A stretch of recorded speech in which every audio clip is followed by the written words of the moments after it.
welcome. It's another episode of Signals Music Live. However, it's just not the evening this time. Today we're going to be answering all your questions as they come through. Questions like, what is syncopation? How do we find our chord tones? You know, all that kind of stuff. All the kind of stuff that you asked. You know the questions. You saw the questions. We're here to answer them. So hello, everybody. I see Marcin G. Hook, Sean Murphy, and unfortunately, Jay Gomer's not making it today, and Jansen. So welcome, everybody, to today's live stream, and we're going to try to get right into the mix of things. Do keep your eye out here on Patreon. I have a really, really big, important lesson coming up. Yeah, do keep your eyes peeled. Don't skip out on the next lesson I'm going to post. It'll be a difficult lesson to sit through. You know, not every lesson is easy, but it is one of those lessons, if you sit through it and if you learn and if you pay attention, you're going to save yourself legitimately decades of stress and confusion.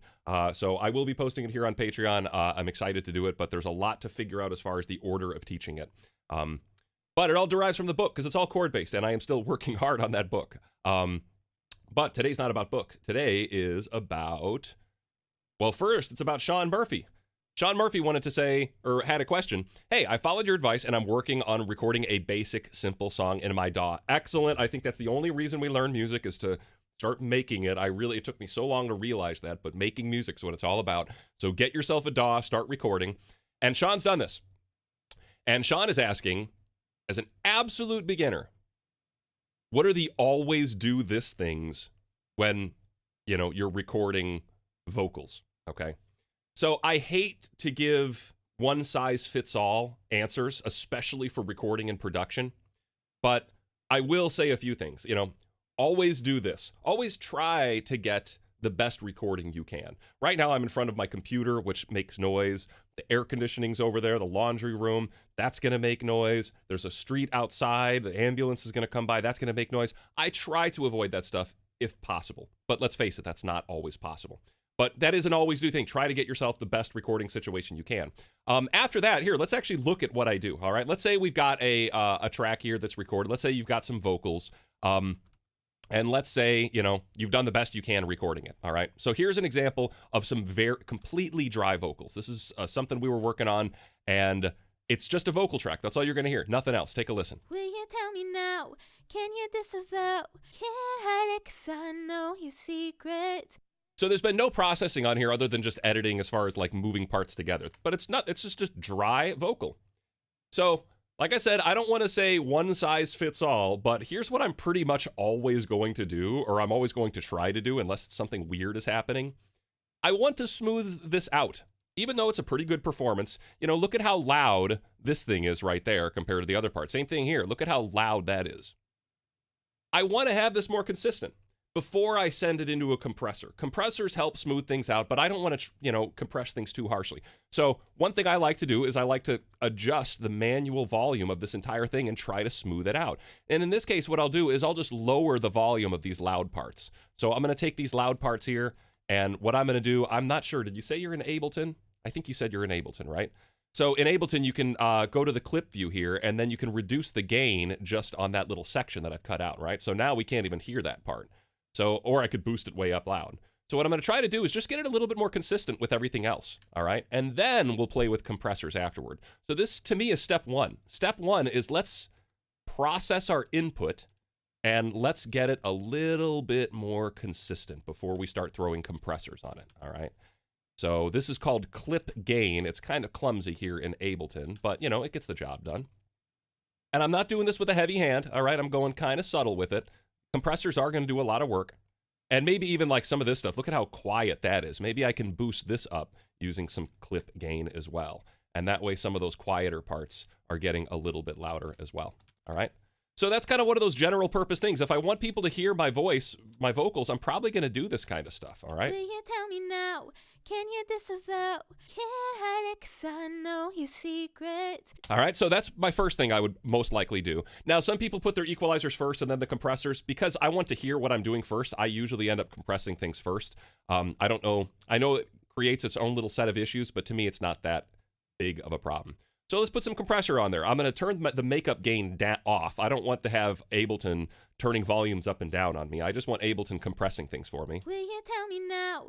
Can you disavow? So I'll probably put a really light ratio of a compressor. This is general purpose. I usually want to compress things very lightly at first. And I want to compress like everything. I like to compress everything that's ever happening there. So look where my threshold is here. You'll see that like almost every bit of her singing Will you tell me now? Can you disavow? is going to get a little touch of compression. Not much. I'm at 1.7. And I didn't even touch the attack in the release. Then I honestly like to add another compressor. You know, you don't have to do this, but I like to compress the hell out of the really loud stuff. So maybe I lift the threshold up a little bit. Will you tell me now? And now just the Can really you loud disavow? stuff gets compressed. And then from here, I can boost things up. Will you tell me now? Can you disavow? Now, after that, I'm usually working with EQ. And EQ doesn't make any sense because we're in isolation right now. You usually EQ to the track you're around. So, you know, it's too bassy or it's too thin. But this is one thing we will definitely do a whole lesson on is EQ. You know, do we need to make her sound more thin? Will you tell me now? Can you disavow?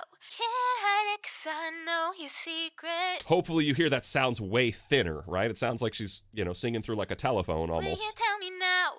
Can you disavow? as opposed to this. Will you tell me now? Can you disavow? Or we could have her sing underwater, you know, by doing something like this. Will you tell me now? Can you disavow? Right? Now she's inside a mattress and singing to us. No. Right? Can you disavow? So we don't want that, obviously. And so this is, to me, is the next step, is carving out the frequencies that I don't want. You know, a lot of times I don't want stuff, you know, in this mid-range area. Will you tell me? And a lot of times I want more stuff up high as well. So these are like pretty much every time I'm working with vocals, Will you tell me now? Can you disavow? Can't hide I'm it. doing something like this. I'm probably going to compress it. I'm probably going to EQ it. And I'm probably going to put some effects on it. Now, Ableton, when you automatically loop up Ableton, Will you it tell? automatically sets up a reverb and a delay chain for you. And I don't mind just using that stock reverb. Will you tell me now? Pretty lame, but you can obviously adjust it. So we'll just add a little bit of that send there. Will you tell me now? Can you disavow? Can't hide it 'cause I know your secret. Maybe some delay. Let's put the delay on there as well. Will you tell me now? Now, that to me is very annoying. There's very few songs where you're going to want that vocal part. Will you tell me now? Can you disavow? But Ableton has this nice filter delay. So you can just hit the filter button. And what this is going to do is all of our delay tracks will now be EQ'd. So if we listen to our feedback, our delay track, we'll hear just the mid-range goopiness. Let's take a Will you listen. tell me now? Can you disavow? Right here, how much muddier and how much, like, that's the mattress voice. That's the underwater voice. Will you tell me now? Can you disavow? So then from there, I'm playing with what kind of timing am I using? How much feedback am I using? Will you tell me now?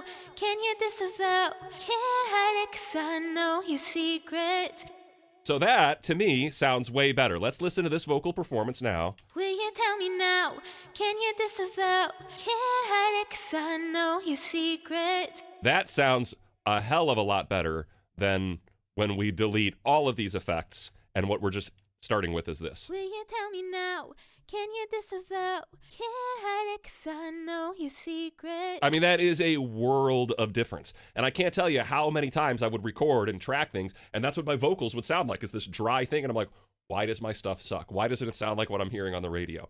And most of the time, it's cleaning up your input stuff so it's not all over the place. You know, when you've got a singer who's screaming into the microphone, you know, bad performance technique, and then they're backing away, that's very hard to process. So step one is sanitizing your inputs, right? Sanitizing in the sense that we're just kind of getting everything in a sense that once the processors kick in, it's processing something consistently. You don't want to over compress sections and then under compress sections. Having that little, you know, consistency makes a huge difference right there. So that would be my advice for, you know, approaching just a general purpose vocal. Now, it always is different, right? Depending on what you're recording, depending on what you're trying to produce, you know, there's going to be all sorts of different options there. So thank you for the question. Paul Calloway basically piggybacked and, you know, told me the exact, basically said exactly what I just did. Compress, EQ, tune lightly. Yeah, we didn't do any tuning here. I would do tuning as well. And then reverb. Yeah, so Paul is on the right track for that kind of stuff, in my opinion. Speaking of Paul has a question about where do I draw the line for la la la and other lyrics like them for just being great ideas for a song or a lazy songwriting filler. So hopefully you know what Paul's talking about. You know, there is an abundance of songs right now that is whoa, whoa, whoa, and there's no lyrics at all, okay? Now, like most things, I think that you could use this for good or you could use this for evil. The way I see it is like, just imagine if you had an instrument and all it could do was oh. and you can do different notes where it says oh. Like, that's fine. You're making a nice sound with your voice. Your voice doesn't have to make a word. It can do a la la la or an o o o. But I feel like there's a line where you cross where it becomes obvious pandering. You know, imagine the person on stage that's like, hey, everybody, clap your hands with me. And everybody's like, you know, like, convince me to clap along with you. Don't tell me to clap along with you, right? Like, make me want to clap along with you on stage. Don't be like, please clap, all right? So this is the same thing with these la la las. It's like, hey, everybody, sing along with me, la la la la la. And I get it, like, it gets the crowd involvement, but at a certain point in time, it feels too needy from a songwriter's point of view, like you're trying too hard to get the crowd to love you. So where is that line? I think we all draw it, you know, on our own, you know, context. Well, Okan, if you just got here, I just started answering your question. At least your first question. So I don't know. I think there's parts of it that are really, really cool. I think there's moments of it that are not so cool, and I think it's easily abused. I think, like most musical concepts, you can abuse the whoa, whoa, whoa, the la, la, la. Like, I think of the Lumineers. You know, that's the band that's coming into my mind where it's like, okay, I get it. I get that you really love doing whoa and la. Okay? So it's just a little bit, it gets a little bit frustrating to me, but I don't want to say don't use it. You know what I mean? I think also, like, stuttering, you know, Lady Gaga does the stutter thing a lot. Pup, pup, pup, poker face, pup, pup, poker face. That's a cool thing to do. It's a way to fill up a measure without having to come up with new lyrics. You get to keep your lyrics the exact same. So I do encourage you to, you know, employ that technique, but I feel like if you're employing it just to get the crowd to move along, I feel like it's a little exploitative, which is fine if you're trying to win Battle of the Bands. Let's say you need to win Battle of the Bands. You need crowd interaction, sure. You know, exploit the crowd. That's what you can do as a composer. But if you really find joy in that music, I just find it's kind of boring. That's all. So at least Janssen remembers the let's clap. Yeah, please clap. Yeah, exactly. So, Peshman, sorry that you missed it. Don't worry, I didn't get to your question, though. I think your question is coming up next, if I'm not mistaken. So let's see here. Nicholas Peshman, yeah. So Peshman has sent us a guitar profile, and Nicholas is a little worried about it not sounding so good. So Nicholas, I am so glad and proud that, one, you've made this, two, that it actually worked. The only problem is trying to dump that into MuseScore has left it a complete mess. Taking your file and just putting it into MuseScore did not work out so well. It does play, so let's take a listen here really quick. Let's listen to what Nicholas has written here. And honestly, Nicholas, because there's so much we can talk about, we're going to narrow things down to just the first four measures. So let's take a listen to these four measures of Nicholas's song.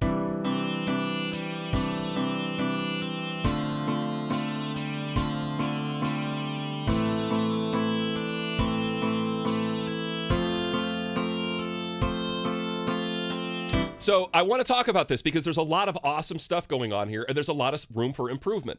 So first off, you've put in all of these layers, which is hard. It's hard to arrange things like this and get things working. And you've got a great chord progression. You've got a good idea for melody, but I feel like there's a lot of room for improvement. So here's what I want to do. Let's just delete your entire melody right now. And let's listen to how nice of a chord progression you've got going. Now, before we do this, listen, this is a MIDI program. It can't sound great in its current setting. But imagine this was a real guitar player and a real drummer. Just imagine violins instead of MIDI guitars. And you can imagine this is a really nice sounding piece of music here.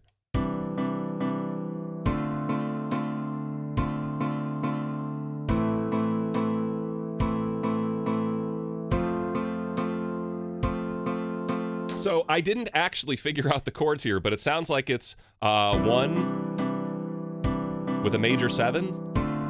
And then a 2, and then maybe a 6, and then maybe a 4 that's a major 7. Is that correct? So what I want to do is see if we can make your melody a little bit better. Let's make sure my chords are right. C, and D, and then 6, and then, yeah, so 4. So what I'm going to do, Nick, is I'm going to stop when I'm hearing something that I don't like. When the first moment where I hear your melody do something where I'm like, what? I'm going to stop it, all right?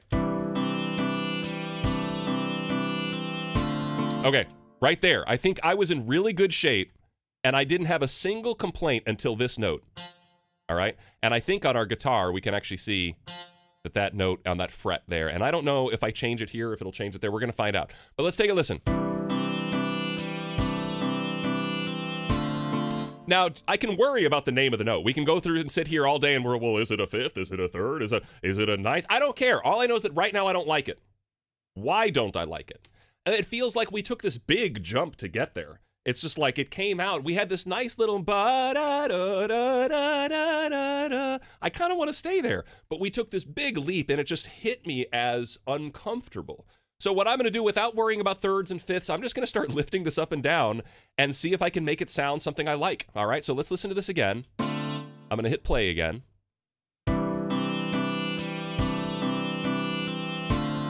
And I'll just move it up.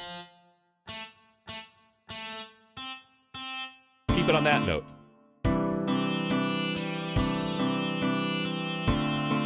So I like that. It's gotten rid of the thing I didn't like. But I don't like playing the note twice, so let's just tie it, all right? So now we've got this note ringing out, and our melody's going to be da-da-da-da-da-da-da.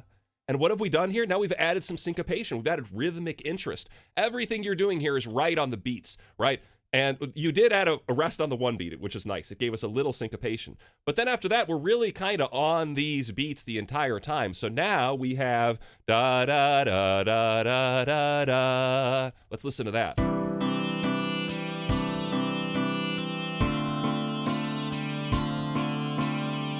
And this, okay, we're going to keep going. I feel like we've gone down too low and we're just in a different world. Maybe can we bring this note back up here? And that way it sounds consistent. Let's listen to this now.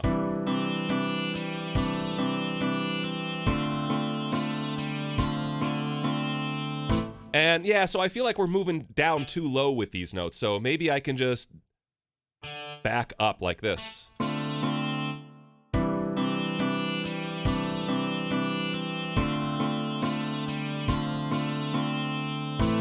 Right? And I like that, but I do like that. But what I want to do is reference what you have here again. I don't want to do a new rhythm. I want to hear, like we've almost set up a phrase now. We've said da da da da da da ba ba da ba da ba. Let's do it again. Da da da da da da da da da da da da. So we have something to hold on to, right? So we're not just constantly giving you new things. We're giving you some consistency. So what I'm going to try to do is how can I take your idea here? Because let's listen to this idea again. That's not a bad idea, but what I want to do is I want to try to conform it to this rhythm. How can I make it sound like and 2, and 3, and 4, and? All right? So I don't really know, but what we're going to do is we're going to, turn this into a rest, and we're going to turn this into an 8th note, like this, and then we can just delete this note. I'm very slow with MuseScore, folks, so like you can see, did I delete everything? I don't know what I just did. Okay. There we go. All right, so we're getting somewhere. I need to have another 8th note here, and 2, and 3, and... right? Something like that. Let's listen.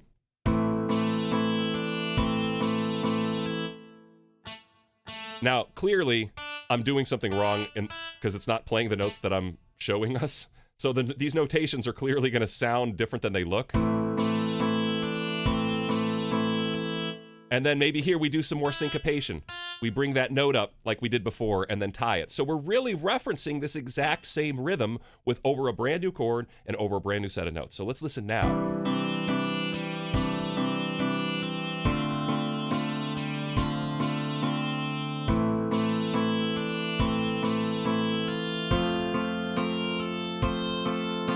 Now, here's where I get a little confused, because I don't know where this note's coming from. We can see it's an accidental, so I don't know exactly why we want it in there. And like I said, without doing any math, I'm just going to put it back onto a note that's not an accidental, and we're going to hear what that sounds like. Yeah, I like that a lot more, just because it's probably now in key. So I didn't even know what was going on there. It sounded like maybe a minor third or something, or like a minor sixth.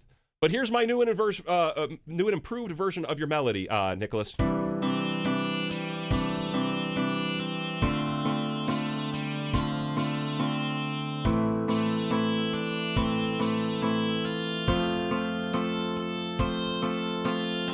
And I'd want to hear that again now. I'd want to hear some consistency instead of, or something very close to that happening again, right? So you do the whole thing over again, but you make one little change at the end. Or instead of going up high, you go down low in some spots. But what I was, and I think this is a really good thing to do, is just stop yourself as soon as you hear a note that doesn't feel perfect. If a note doesn't feel perfect, I want you to be just stop. What can I do to this note? Why does it not sound perfect? Is it too high? Is it too low? Is it out of key? Is it too nice of a note? Is it too early? Is it too late? If you just ask yourself simple questions of what can I do to this note, then a lot of times you find a solution that works out.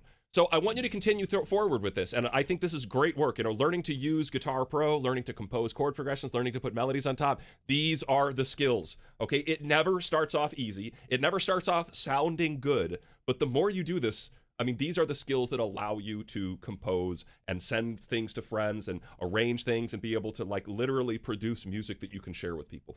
So please keep it up.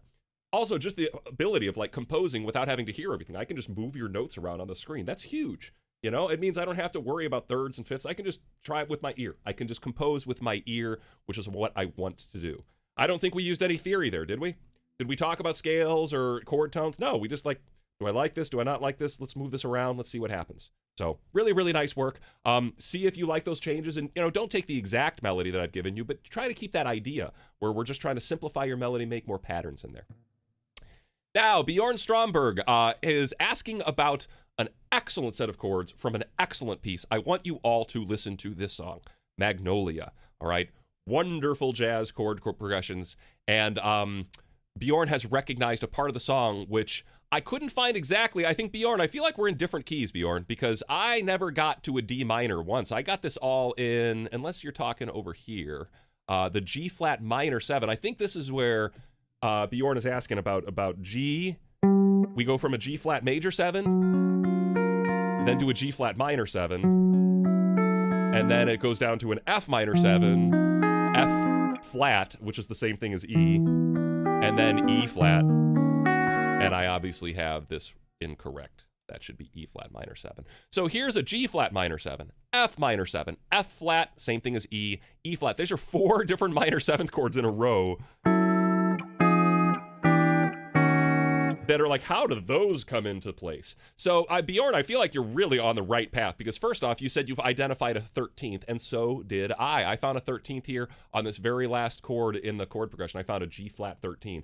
But it sounds like you're analyzing this in D, and I'm analyzing it in D flat, so I don't know what's going on there. Maybe one of us got a little confused there. I just don't know what's going on, but it sounds like we're out talking about the same thing.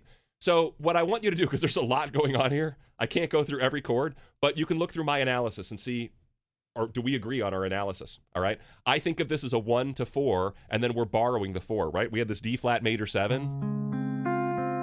Then we had G flat major 7 to G flat minor 7. That's borrowing the 4, right?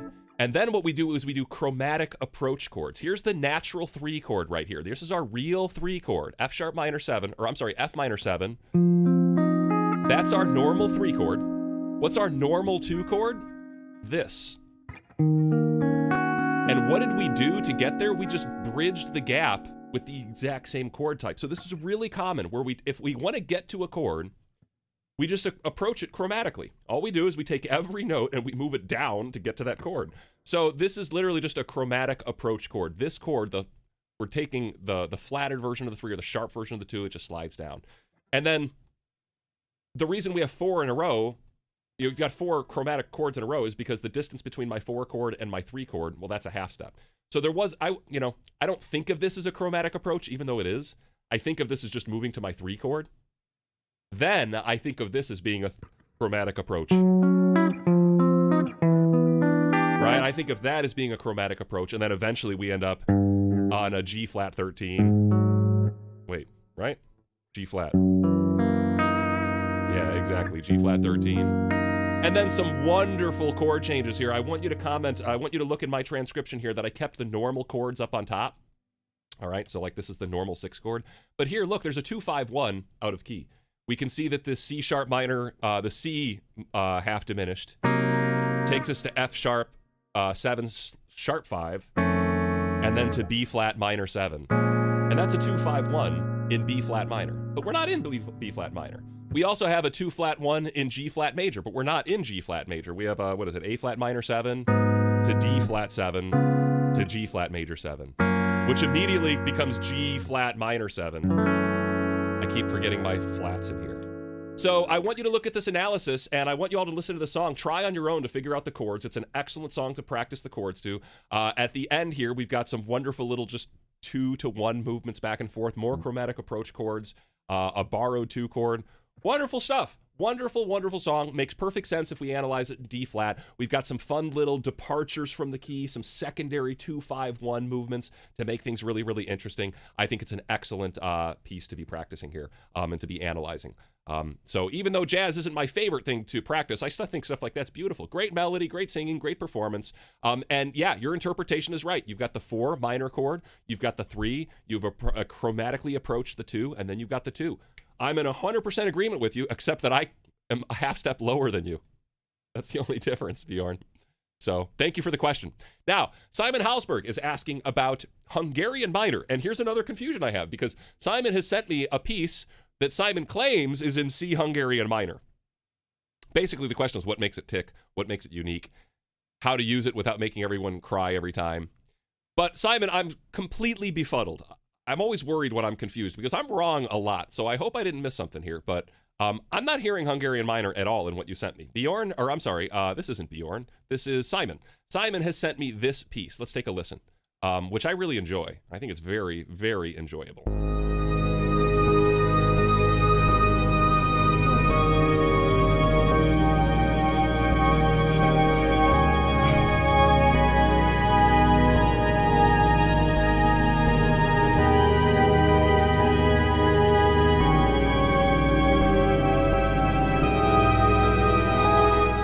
I find that to be, first off, very, very beautiful, very cool stuff. But one, Simon's saying it's in C Hungarian minor. And one, I'm not getting C at all out of this, all right? I'm definitely not. If I play a C note, it's maybe one of the worst notes I could play over this. You've written this beautiful thing that I can ruin with a single C. Listen, here's a C. Right? Nobody wanted that note. Nobody in the chat wanted me to play this note. Right? It's not the note we're listening for. What I'm hearing here is what? Let's figure it out. Let's figure out what I actually think we're in here. I'm hearing A flat as my tonal center, okay? And I'm hearing mostly harmonic minor, not Hungarian minor, all right? And I'll prove it to you why I'm hearing that, because I'm just going to take the A flat harmonic minor scale, and I'm just going to play up and down it.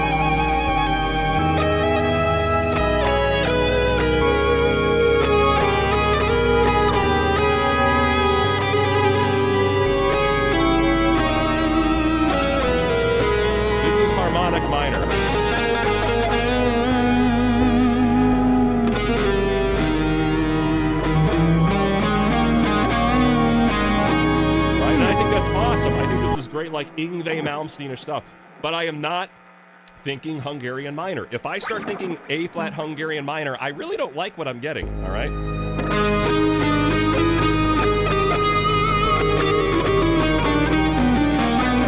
Right? It's too exotic.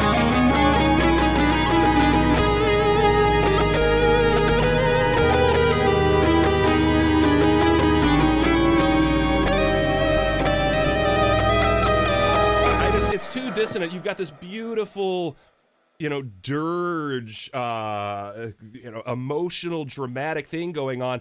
It's not supposed to be, like, and Hungarian minor is very, to me. It's very gypsy. It's very, I will cast a hex on you. I don't get, to me, harmonic minor is giant steeples and churches where they, worship some ancient power that could destroy the planet. Like, I love that churchy harmonic minor sound, which is very close to Hungarian minor. There's only a one note difference there, but that's a huge difference. All right. So, Simon, I don't know how to answer your question. I've said before to many people asking about Hungarian minor that I'm not really a big fan of taking the Hungarian minor scale or any crazy exotic scale, the Hirajoshi scale or the Byzantine scale, right? I don't think that these are great scales to take and say, I'm going to build chords out of this scale and I'm going to stay in this key. I think that's missing the point. I think that those scales are great for playing over a single chord or just a power chord or just over a droned note. So anytime you want to go into Hungarian minor, you can. You just got to say, okay, I'm not building chords out of this. It's like, normally I've been rocking out in A flat, right? Normally I've been rocking out in A flat, but for a little bit, maybe because just my chord is going to stay, maybe I've got room, maybe there's not a bunch of chord changes, maybe for the very ending chord, let's say you're the end chord of your song, maybe the end of the chord, then finally you decide to...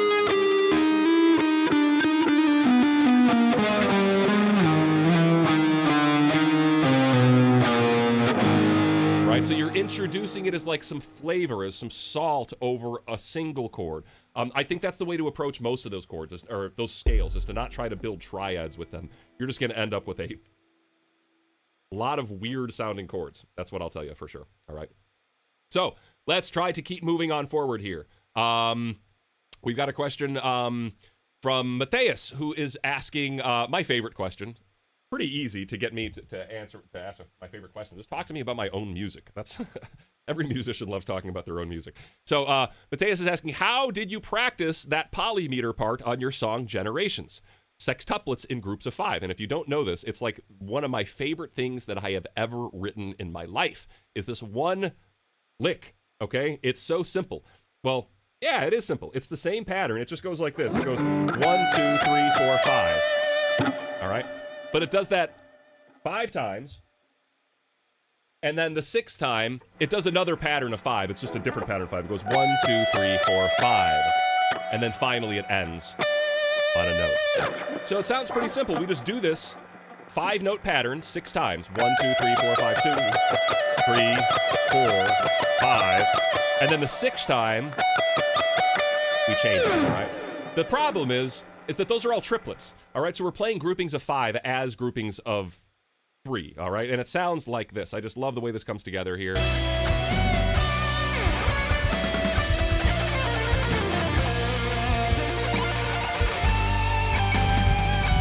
Right here.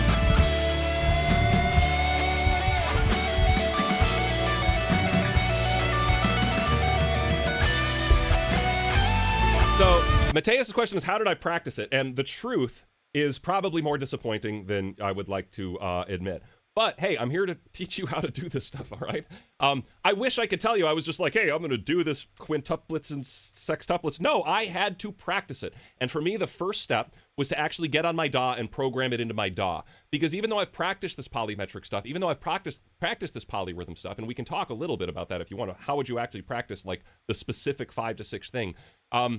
I literally just programmed it into my DAW, and I practiced it, and I went back to feeling it.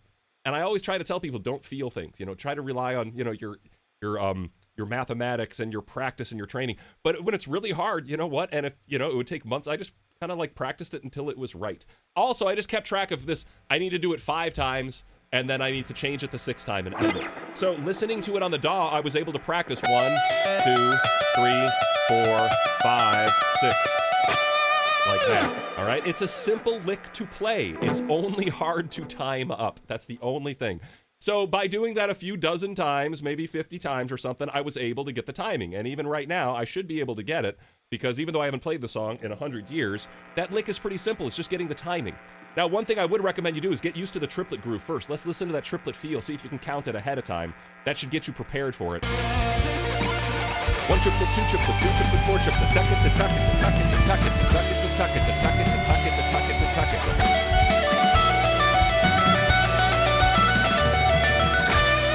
All right. So by counting the triplet groove first, by getting into tuck it to tuck it to tuck it to tuck it to, I'm getting used to how fast I should be playing. And then I'm just kind of trying to turn off my brain, and I hope that I end on the right beat. So that's one way to do it. Now, there is another way to do it that I think is a little bit more consistent. I do remember, I've done a lot of polyrhythm practice, a lot of polymeter practice, and I could spend the next hour talking about 5/6. But I think what we're going to do is think about 5/3 instead. So let's do this. Let's do takita, takita, takita, takita. So what we'll do now is we'll have a fast beat, and we'll try to divide it into triplets. Takita, takita, takita, takita, takita, takita, takita, takita, and let's slow it down a little bit, make it easier, all right? So we're doing 3 per pulse. Takita, takita, takita, takita, takita, takita, takita, takita, takita, takita, takita, takita. I think what's kind of easy to practice is practicing 5 over this. So we're doing takita, takita, takita, takita, but I think we should be able to get away with this, and maybe not at this speed right away. We'll find out. All right, let's find out. Takita, takita, takita, takita. Okay, it's too fast for me to think. All right, we're moving too fast for me to think, so I'm going to slow down to where I can actually think about what I'm doing. All right.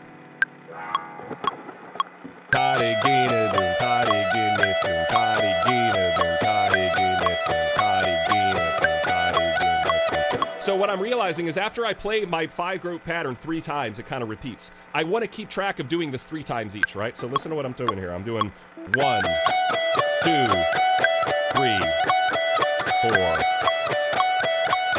5. Wait, what am I doing here? 3, 5. I need to do my 5 3 times. 2, 3, 4. 1, 2, 3, 4, 5. 1, 2, 3, 4, 5. 1, 2, 3, 4, 5.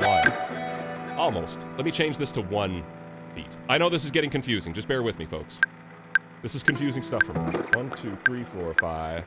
Takita, takita. Oh, I'm playing the wrong grouping. Takita, takita, takita, takita.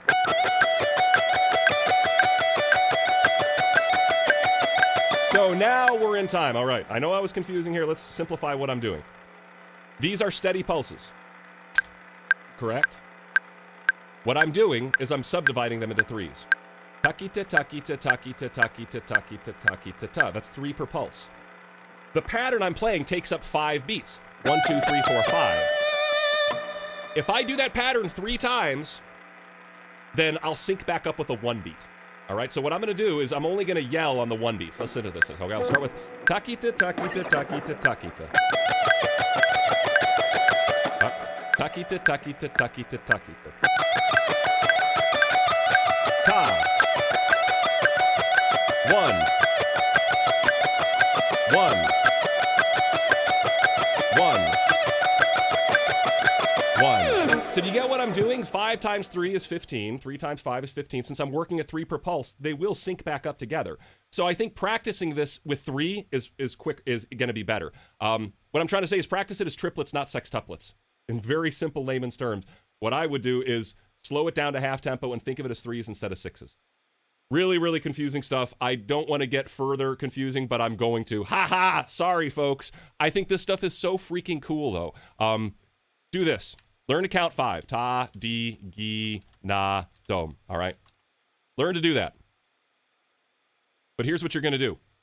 The simple thing is just clap your hand on every ta. And now you're doing like quintuplets. Ta, di, gi, na, dum, ta, di, gi, na, dum, ta, di, gi, na, dum, ta, di, gi, na, ta, di, gi, na, dum, ta, di, gi, na, dum, ta, di, gi, na, dum, ta, di, gi, na. Simple, right? It's like we're playing steady quarter notes with our hand and we're counting quintuplets. That's like what's happening here. But let's do this instead. Let's count this 5 times.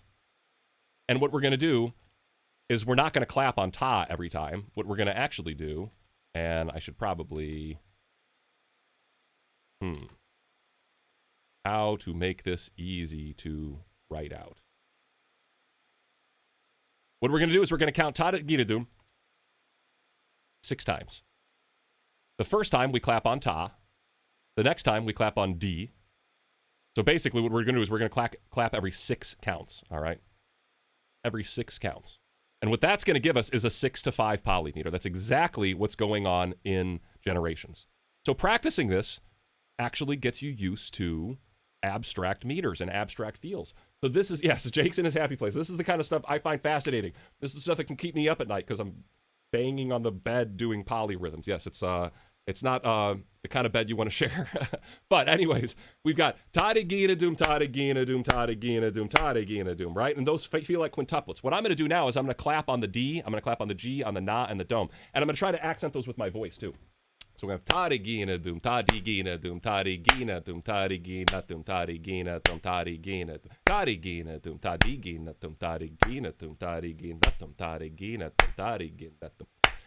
Tum tadi gina tum tadi gina tum tadi gina tum tadi gina tum tadi gina tum ta.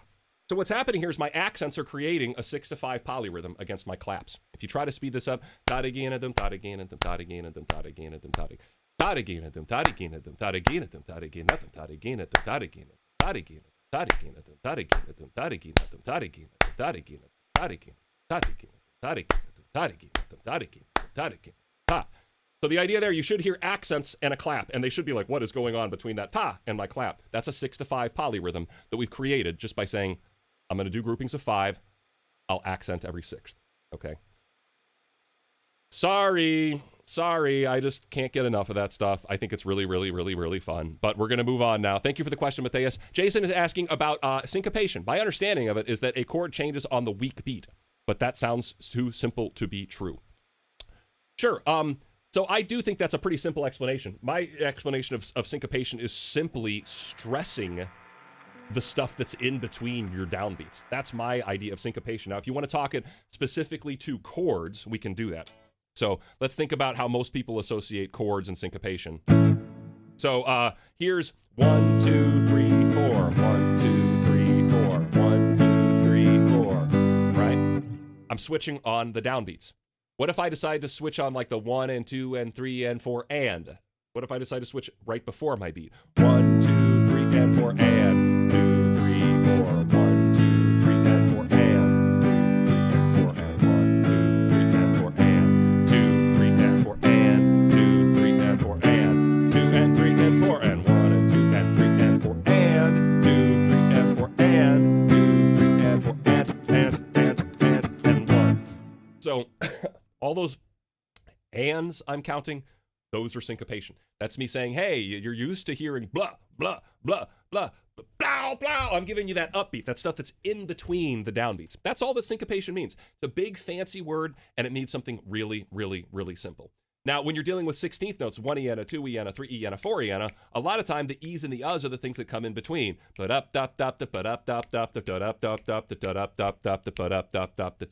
Right? 1 E, E, a 1 E, E, a 1 E, E, a 3 and 4 and dum. And syncopation contrasts really nice with just regular quarter notes, right? So let's go back to a steady 4/4 thing here. Let's listen to what I'm talking about here, right? Here's like 1, 2, 3, 4, right? I'm right on the beat. And this gets you used to it. So maybe you switch it up. 1, 2, 3, 4, 1 and 1, 2, 3, 4, 1 and. So it's a great back and forth. Be on the beat, then be off the beat.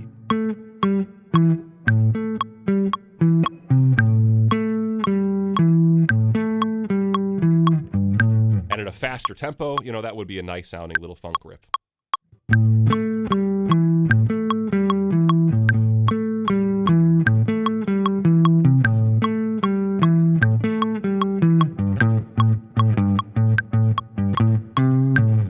So syncopation, in my opinion, is most valuable when you're kind of contrasting it with the beat. You get that back and forth. But as we'll see in a different question here, it's pretty important to just sometimes always say syncopated. Stinkopated. Ah, that's a new one. I haven't heard that one before. I guess if you're just really bad at your timing, you're doing syncopation instead.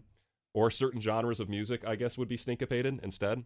I won't dare assume which genres we're talking about, though.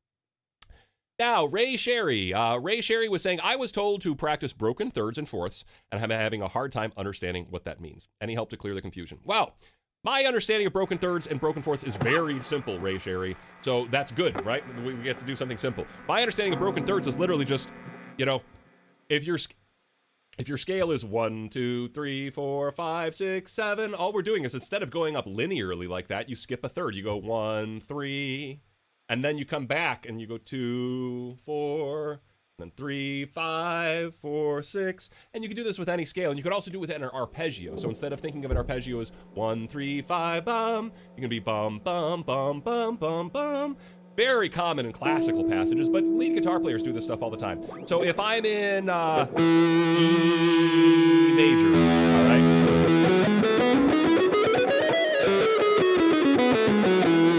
Here's my E major scale, and if I wanted to practice it in thirds instead of going up like I just did, I could go 1, 3, 2.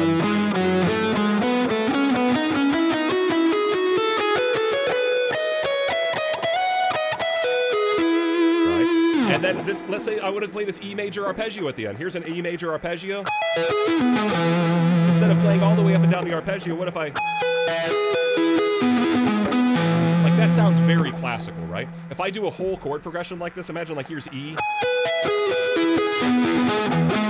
And then I did like an A.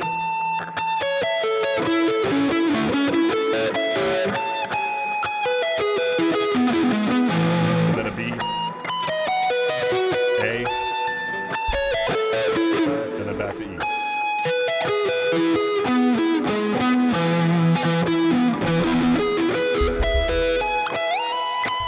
So that's broken thirds, and obviously doing it on the way down, so let's go,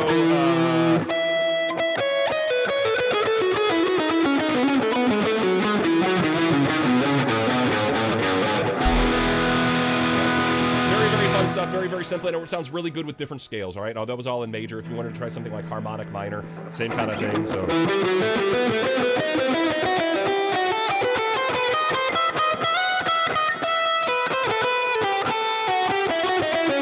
You can hear where I don't know where I'm going. You can hear I slow down when I'm not completely confident.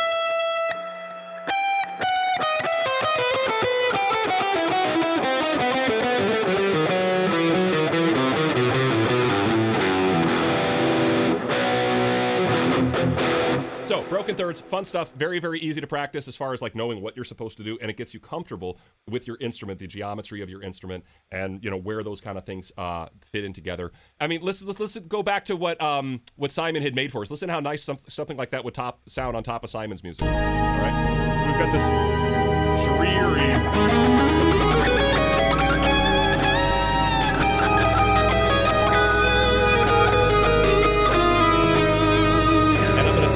Down a little bit, and that way we can hear my guitar a little bit, because I think this kind of stuff works good, just these broken thirds.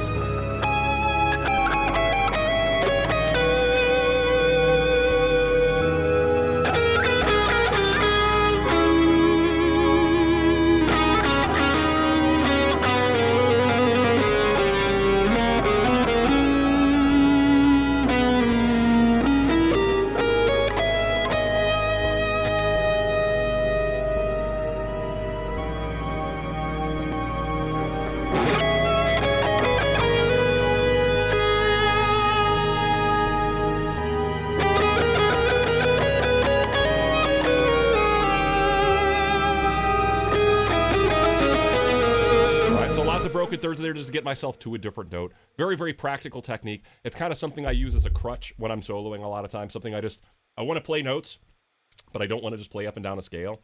So I'll just go up and down, stuff like that, and it works out, you know, pretty well. So Michael Varney ordered a cajon so I can learn rhythms on something smaller than and a drum kit. Excellent decision to fill out my compositions.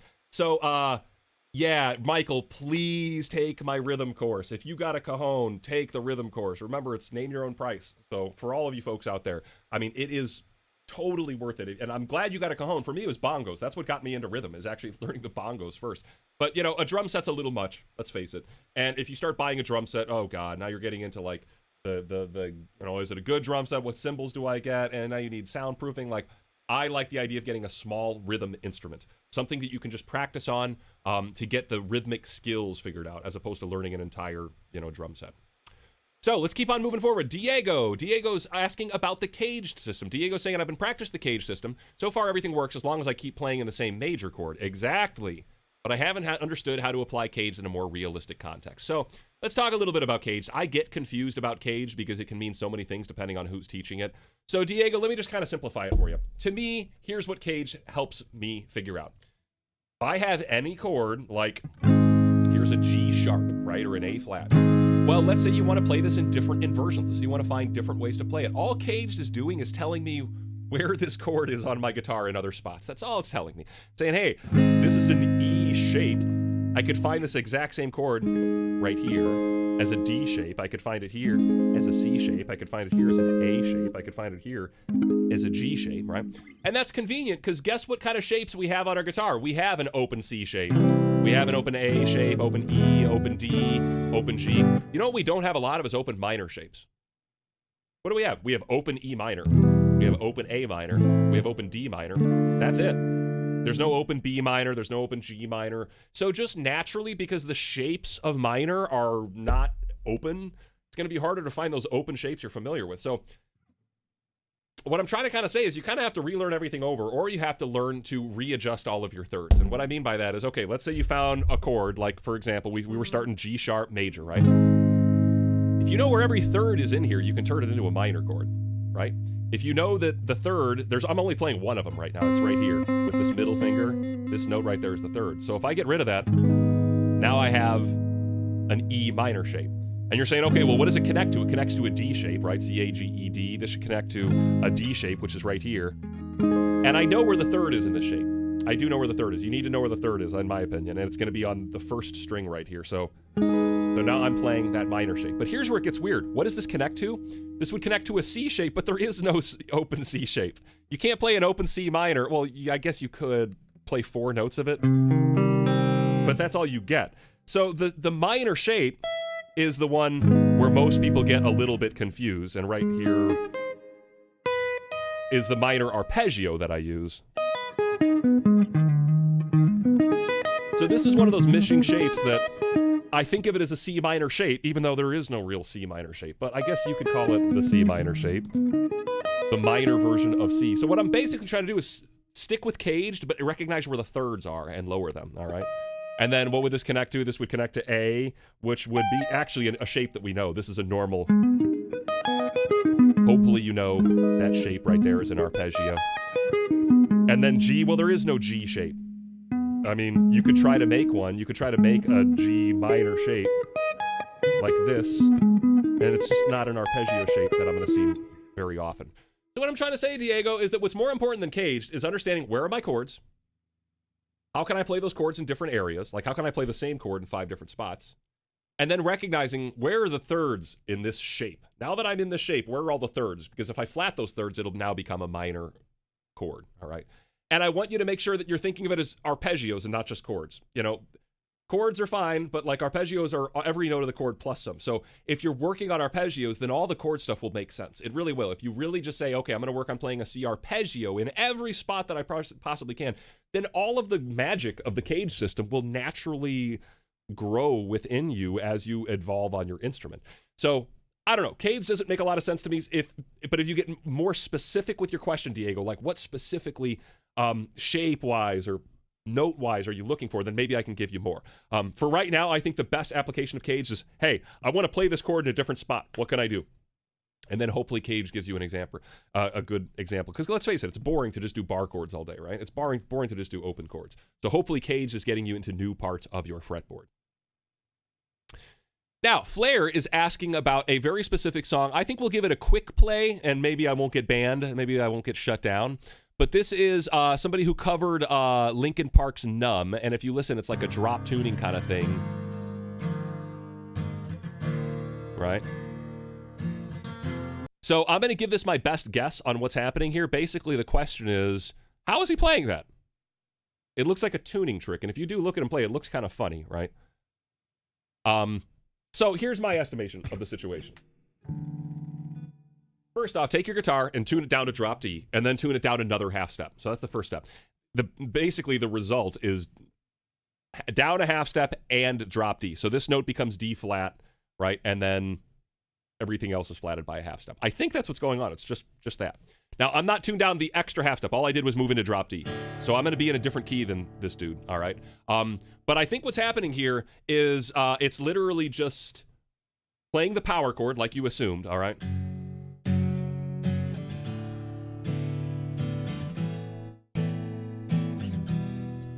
Right?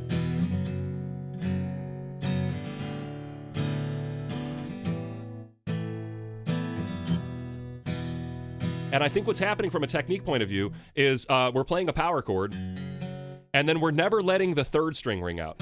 That's a really ugly note to let ring out. So I don't think this dude's letting the third string ring out. And I think he's trying to avoid hitting the first string, right? I don't hear the first string a lot, right? Now, how is he muting the third string? Well, if you look, he's just playing really sloppy. You know, if I show you right here, I can put my middle finger down like this, and I'm getting those 3 notes, but this one, you know, that third string is just getting rubbed up against just by virtue of that finger being sloppy, all right? Now, when he plays this open chord, you can see his fingers actually just touching the string to mute it, I'm pretty sure. I'm pretty sure that's what's going on here. He's not actually fretting this note, because that sounds terrible. I think he's just muting it. So that's my guess. It's like, all you have to do is play a power chord and mute the third string, and maybe avoid the first string, and you could do...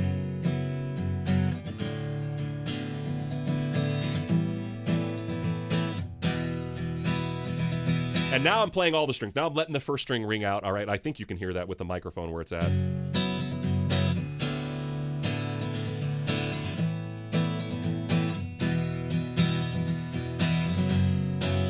So it's kind of cool. It's kind of like the pseudo minor 9th, suspended-y kind of version of the same exact chords. So that's my guess on what's going on there, Flair. Great question. I'm glad that you asked a question that involved the guitar and music, and I could also see his fingers, because honestly, if I didn't see what he was doing, that would have been kind of hard. Even though it's really simple, I still think that would have been kind of hard. Now, Tams is asking about navigating the fretboard. And it looks like Tams understands the fretboard pretty well. I'm starting to understand that when we play, we don't necessarily play in any particular mode. We just play in a key. That's right. We're usually just using a set of notes. And then depending on what the focal point is in that set of notes, you know, now we're in modes. But what's important to remember is when you play in that set of notes, your ear defaults to major and minor. You have to work really hard to create those modal sounds. So if you're just playing 7 notes, your ear's probably going to seek out the major root, and it's probably going to assume that you're in that major key. Anyways, the question is specifically regarding how to find those keys on the fretboard. I already know a system where you find your root notes, good, and then you go to second position. But when I play, what are you looking for with those root notes? Is there any other way I should be thinking of finding my different key, my key across the fretboard? So this is kind of a vague question, Tams, and there's so much like vague in the sense that there's a billion directions I could go. I'll try to give you a simple theory that like literally what's going through in my brain. So let's forget about key. All right, let's forget completely about key. No key. Here's a note, C. I just happen to pick C. What I'm thinking of is what is every scale degree I can surround this root with, and how does it behave? What can I surround it with? Give me a scale degree. 5th? Okay, I know a 5th is here. All right. I also know 5th is here. All right. So I'm not thinking of a shape at all. I'm trying to think of every interval away from this note. So if somebody says, hey, we need a tritone, well, I know I can just do a flatted 5th, all right? Because I know where my 5ths are. If somebody says, hey, we need a major 3rd, well, guess what? I know where my major 3rds are. They're all over the place. I can have a major 3rd here. It's a big stretch. I can have a major 3rd here. Not that big of a stretch. I know that there's a major 3rd here. I know that there's a major 3rd here. Right? So at this point, if somebody's like, no, we need flatted 3rds, I can be like, fine, I'll just flat my major 3rd. I'll just flat my major 3rd. I'll just flat my major 3rd. So when I think about all this stuff relative to one spot on my guitar, just to one spot on my 6th string, and I think, what is every scale degree? Where's the octaves? Where are the flat 2s? Well, they would be there, and we'd have one here, and we'd have one here. When I think about stuff like that, and then it makes it easy when somebody's like, hey, play me Dorian. Well, what's Dorian? It's a minor, 1, 2, flat 3, 4, 5, natural 6, flat 7. Okay, I'll just play those things. Well, here's a 1, here's a 2, here's a flat 3, here's a 4, here's a 5, here's a natural 6th, and here's a flat 7. You could play it a different way. You could go 1, 2, 3, 4, 5, 6, 7. There's a million ways you could play it. So that's how I'm thinking of is find one note on your guitar and then build every interval off of that note. Now, when you start doing this, you start seeing hopefully some common patterns. But when you're done with it on the 6th string, now do it on the 5th string. Okay, so here's the same note C. Where are my 5ths? Well, there's a 5th here, and there's a 5th here. Right? Where are my 3rds? I know that there's a major 3rd here. I know there's a major 3rd here. I'm trying to find it as close as possible. Where are my tritones? I know there's a tritone here. Right? I know there's a tritone up there. But I could also play it there instead. Where are my major 7ths? All right, there's my major 7ths. So this is how I'm thinking of simply numbers. Notice I didn't say a single letter. I never said, where's my F sharp? That stuff gets so confusing for me. The chord that I showed you all here earlier, this stuff gets so confusing for me. You know what isn't confusing for me? This. Oh, 1, 1, 4, 5, or I'm sorry, 1, 1, 4, minor 4. Easy. And if you want to spruce it up, obviously you just do this. This is still so much easier for me. And this is literally how I'm thinking. I'm not thinking of D flat. I'm thinking of 1. I'm not thinking of G flat. I'm thinking of 4. All right? It's that simple. It's all the same crap until you decide to modulate, right? So that's why I'm always trying to think in numbers, not letters. Just to clarify, this makes total sense to me all the time, no matter what key I'm in. This, I get confused. D flat, G flat, where's blah, blah, blah. Like the letters are what confusing. Maybe it's like a dyslexic kind of thing. Maybe because I think I'm really slow with it. I hear other people rattling off chord names, and it's like, I lost you already, man. Like, oh, you mean flat 3? Oh, I get that. Why didn't you just say flat 3? So we lost Nicholas. All right. Well, thanks for the question, Nicholas. I do appreciate it. So.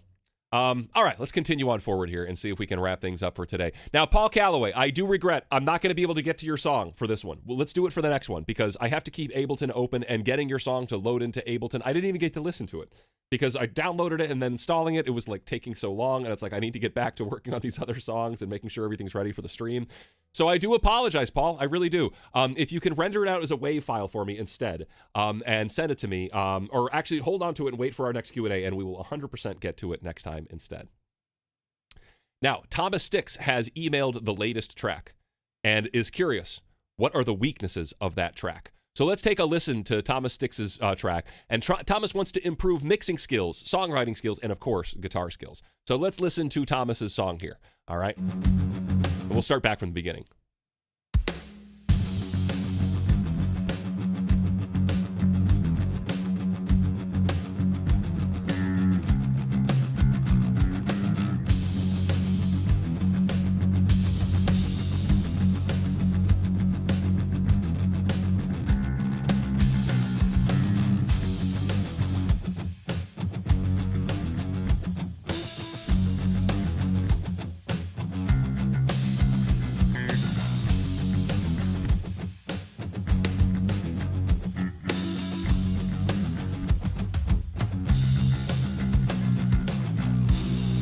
So, if we just stop there at this point in time, all right? Already there's a lot of good things going on for this song. The good thing is the way it makes me feel. Immediately, I'm just like, yeah.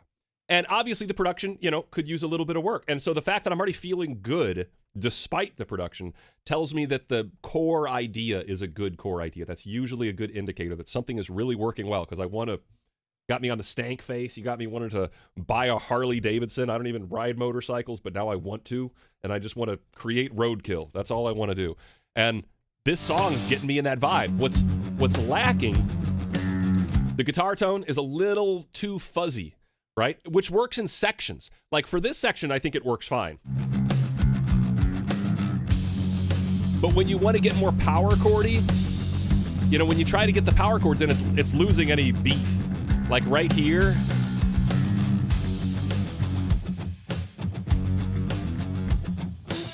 Like that right there. I know what you're trying to do with the harmonic thing, and it would sound awesome if you had a really crunchy guitar tone. You know what I mean? So let's see if we can figure out what you're actually doing here.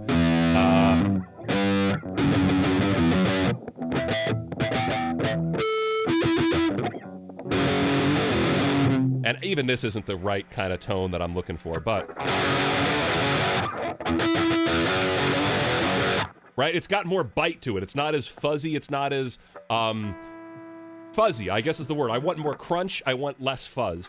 For some of your sections, not for all of them. So it feels like your guitar tones could be improved with more crunch. I would think more gain, more high end if you want to be more specific. I feel like there's a lot of MIDI... fuzzy, mid, and low in your guitar, so that's one thing I would try to fix. Also, your drums are a little funny. They sound good, but where you've chosen to place your fills are a little funny. They catch me in a strange spot. 1, 2, 3, 4, 1, 2. I'm like, what was that? It was like somebody threw something at our drummer. It's like our drummer got attacked by a swarm of bees suddenly, and it's like had to play a fill to cover up for it. It seems like a weird place for a fill. If I want to have a fill, I want that at like the end of the measure. Imagine if you did that thing right here.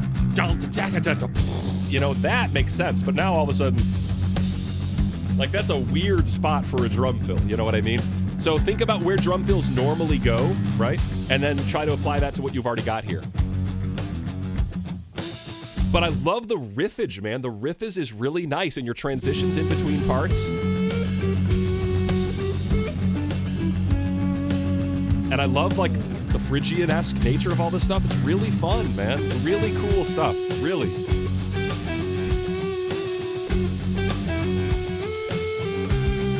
But I want you to listen to this section here and think about, like, I love so much what's going on here, but there's some sort of mismatch. There's some sort of, something is not matching something else. Your lead is really soft and smoky and really like storytelling. I imagine somebody like in a sorcerer's cloak beckoning me into a cave of wonders, right? That's what I'm getting with your lead, really mysterious and smooth. But we're still on our motorcycle. We're still rocking out. So to me, it's like what I would do is I would stop rocking out on my motorcycle, and I would maybe, instead of use electric guitars, maybe completely ditch the electric guitars. Maybe can you do that with like just the bass? Maybe can we have the piano do that? Maybe can we create more space for our mysterious sorceress in the cloak? Or let's get it to match by, let's not use our soft guitar tone on the lead. Let's really amp up the distortion, the gain. Let's get that lead sounding way more aggressive, you know? So same kind of thing. Let's high gain. So this has got a lot more distortion than what you were doing.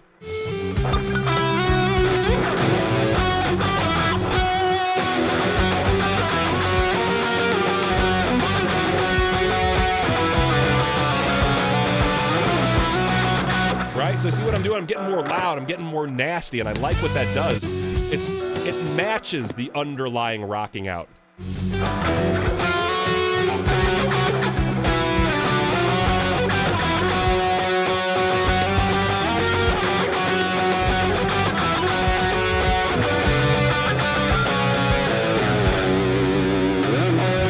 Or, you know, imagine like these unison bends I talk a lot about. Like, that's nasty, that's ugly, and if I'm on a motorcycle creating a roadkill, that's the kind of stuff I want. I feel like your lead is too sweet, too smooth, too round. So back to this section, which is awesome changes. Oh, where are we at? Yeah, this stuff.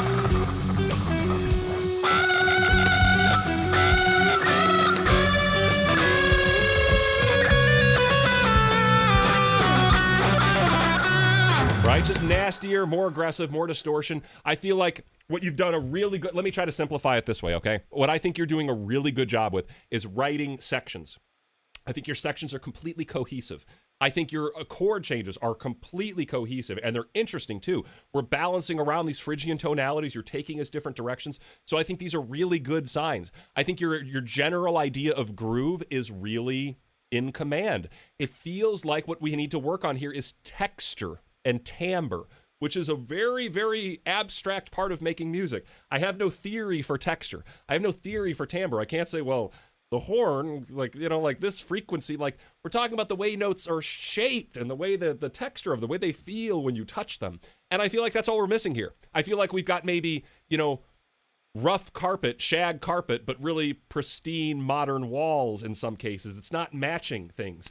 So that's what I would try to listen for. What are these textures? And I know this is abstract. I apologize for being so, you just got to feel it. It's got to feel, but like, you know, it's kind of like cooking. At a certain point in time, it's just got to taste right. You've got all the right ingredients. You've got a good presentation. It's just these little things that are just going to make it, you know, I feel like you're mixing meals maybe, you know what I mean? You've made me you know, some Swedish fish, and you've made me like a vegetarian, you know, pie. I don't know, terrible analogy. But that's all I'm getting here is there's just a mismatch of tones, right? And tone is part of production, right? Getting better guitar tones, getting better drum tones, understanding, you know, and when you experiment with different tones, they're locked in your head and you start saying, oh, I want to use this tone that I've seen before. So what it sounds like is maybe it sounds like you're fairly new to production. I mean, you've done a great job because you've got all these things in there, but it sounds like you've spent most of your time arranging things. Let's get my song written. Let's get my stuff in there, which is great. That's how you get stuff done. I would suggest you spend more time listening to sound design. How do I EQ something? What are different sounds that are created? This is something I'm terrible at. What are the actual guitars that they used in this song? What are the actual amplifiers they used in this song? Knowing more of that will increase your ability to create a better product here, because I really, really am enjoying everything that you've got here, Thomas, besides the production. And a little bit of the drums, we talked about that, but that's just hard. It's hard to write drums when you're a guitar player. You get better and better at it, but all right, I'll stop talking about your song. I think that's everything. Let me double check.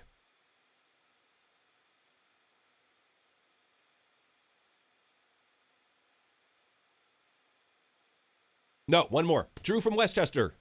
Hi, Drew from Westchester. I'm Jake from Illinois. Drew is saying, when it comes to playing an instrument, I know there are guidelines, or are there guidelines when it comes to dynamics? I know James Brown, Bootsy Collins stresses the one in funk, but isn't the one always stressed? I don't think there are any guidelines when it comes to dynamics other than play the appropriate dynamic. It's just like talking in public. Right now I'm talking very loud and very presentationally, like I'm broadcasting to people on the internet. Would I talk this way in a library? Hell no, I would not speak this way in a library. Would I speak this way at a funeral? Hell no, I'm not going to talk this way at a funeral.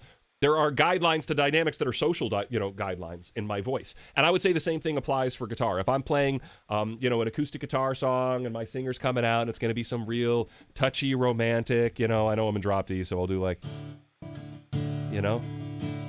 this would be the right kind of appropriate if we're going to do some kind of touchy, I know I want you, right? You don't want your guitar player banging on your guitar if it's supposed to be some touchy, trendy, modern love song. So dynamics, I feel like, are just be aware and be appropriate. That's all. Now, is the one always stressed? No. Lots of reggae and lots of ska is always 1, 2, 3, 4, and they're skanking and they're doing the thing, and it's all on the ands. It's all on the upbeats. That's a very, very popular thing in many kinds of music. Now with funk, I think the fun thing that Bootsy's talking about is you get a solid one beat, and then you go on a journey, a rhythmic journey to wherever you want, and as long as you just come back to that one beat, you're in a good spot. I think at disco is heavily accented on the 1, the 2, the 3, and the 4. That's not what Bootsy's talking about. Bootsy's talking about just the 1. So, but that's less about dynamics. That's more about rhythm. I think Bootsy's really talking about rhythm in that video. There's a famous video. If you just type in Bootsy Collins one beat or Bootsy Collins funk, you're going to get some good feedback. Good funk, great YouTube video for musicians. So, all right, it's time to look at the chat. If you've already asked me a question in the chat, please retype it now and tag me in it so I actually see it. All right, I'll read the most recent ones in here, but it's very, very hard for me to keep up with the chat while we're going along here. So I'm going to try to read through here, and I see some comments from Michael Varney. Michael Varney is saying, question on singing. I'm trying to learn to sing for my covers and compositions. I saw your videos on auto-tuning and harmonization, but is there a good resource you can recommend to just learn to sing better? Or is it a matter of practice in front of a camera and getting coaching lessons? So let's talk about that. For me, singing has been one of those things that honestly, once I started doing it in front of a microphone, I started getting way better at it because I was able to hit play and listen to what was good and what was bad. I started realizing just so much. It's hard to hear yourself sing when you're singing. And hopefully you already know by now that you're not hearing your actual voice. You're hearing your voice as it's conducted through the bones in your own cheeks and then through your ears. And that's not what other people hear. People don't hear that. No one hears your voice the way it sounds to you. So by actually recording it and hitting play, you're hearing what your voice actually sounds like. And for most people, this is terrifying. They go, oh my God, I sound that way. And that's purely a psychological trick that your brain plays on you. It's just because it's unexpected. We have this, Morpheus would call it the residual self-image, your idea of what you actually look like. But it's your assumption of what you sound like. And that assumption is very wrong. Your assumption of what you sound like is just wrong. So when you're given this auditory mirror and you hear what you actually sound like, your brain goes, oh my God, it's like a disfigured version of yourself. And your brain literally psychologically freaks out. And everyone hates the sound of their own voice on tape recording until they get used to it. Like I hated the sound of my own voice and then I got used to it. You know what I mean? So now I'm used to it. And it's just like, okay. So, basically, at that point in time, you're getting used to the sound of your voice. You're able to hear it. You're able to record it. At that point in time, I think tuning is a good idea if you're recording something professionally, but I think it's just practicing, Michael, just getting used to it, working with other partners, trying to harmonize. For playing and singing at the same time, the advice I always give people is simplify it. Let's say you want to play, the first song I'm coming to mind is Runaway Train. Runaway train, never come back. Take a ticket on a one-way track. You got to do the grizzled voice. Seems like it should be getting somewhere. Seems that I can't hit that note, no. Hard to sing and play at the same time, so simplify it. Just one chord. Runaway train, never come back. Take a ticket on a one-way track. Right? One chord per strum. And then sing. And then make it a little bit easier. Maybe do whole notes. Runaway train, never come back. So you're doing it twice, right? And then just do steady quarter notes. Runaway train, never come back. Take a ticket on a one-way track. And then try putting in your strumming pattern. 1, 2, and then 4, 1, 2, and. Da, da, da, da. What's the words? Take a ticket on a one-way track. Seems like it should be getting somewhere. You get the idea, right? It's a lot easier to build up that rhythm pattern once you've started with quarter notes, all right? So that's my recommendation for learning to sing and play at the exact same time. And recording yourself, Michael. Now, PF Darkside. I've got some scheduling conflicts today. Aw. But he's saying thank you. Well, thank you. Yes, I'm anticipating the chord book too. Trust me. And very soon, well, let's see here. I do have a non-singing question. This is still from Michael. I was arguing with Levi Clay about AI learning to transcribe. I am bullish it will happen very soon, like in the next 5 to 10 years. And 95% Levi is very bearish and got snippy. So that's funny. I love Levi Clay. I think Levi is just one of those shamelessly opinionated people, and he's usually on the right side of things on the ethical and moral side of things. So I'm really enjoying the fact that you got into an argument with him. I don't know, snippy might be one thing. I don't know if I'd ever appreciate getting snippy, but I wouldn't take it personally. He seems like he's just opinionated, you know what I mean? Personally, it's a great question, Michael Varney. When it comes to transcription, I mean, AI is constantly blown the doors off of all the metrics that we've given it. Deep learning is way ahead of the curve. It's going faster than we anticipated. It's incredibly scary. So my intuition is you're right, Michael. My intuition is, yeah, it's just going to have a lot of, when you say 5 to 10 years, yeah, I would believe in 10 years, you could upload most songs to an AI guitar transcription machine, and it would take care of most songs. Is it going to be able to take care of extremely complicated stuff that's poorly recorded? No. Is it going to be able to take care of, but I think you're on the right track, Michael Varney. I think that's definitely the right way to look at the future. Some parts of AI I don't think will ever take over a human job, but something like that, I think most of it is just analysis, Yeah, I would be on your side with that argument. Now, PF Darkside's asking, have you ever thought through what a Jake Lizio signature guitar would entail? Specs, finish, features. No, I really haven't. It would have to look really cool. That's all I know. It would have to look awesome. It would just have to be psychedelic looking.